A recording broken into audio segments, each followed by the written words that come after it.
What started as a small town experiment has expanded to a statewide trend. More speed cameras are coming to our state just about a year after the first one was installed. Yeah, the latest round will be placed in Winchester after that town recently got approved for 2 cameras. Fox 61's Jamel Johnson shares more about how they'll affect driving through some of Connecticut's small towns.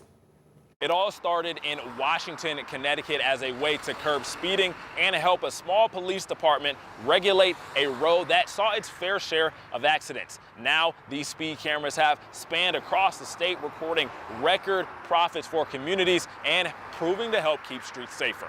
Now, they're making their way to Winchester, Connecticut. Winchester is now the 13th town or city to get approved for speed cameras in the state. Even after proven success in other communities, town manager Paul Harrington says the process of getting cameras on their roads was underway for a while. We actually had cameras up for a period of time in town, and what we discovered is that almost 75% of our traffic was speeding.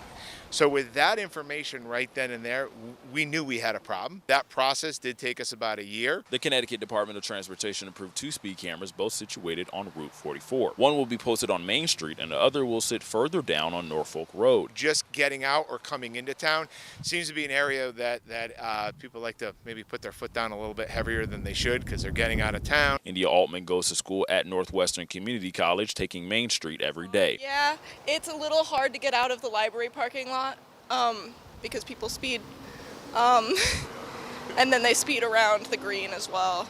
Main Street itself is a 30 miles per hour zone, but in their test, cameras recorded people going much higher than that. These new cameras will have posted signage telling drivers a camera is coming up. Maybe people, the numbers were a little bit skewed because they didn't know they were actually, going to be recorded on their speed.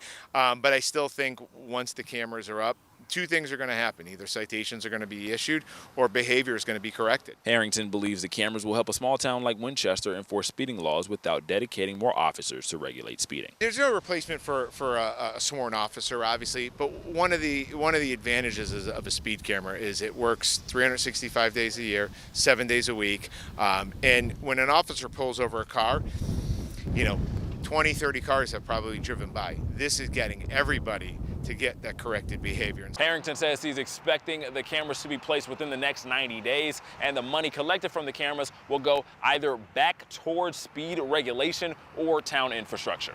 In Winchester, Jamel Johnson, Fox 61.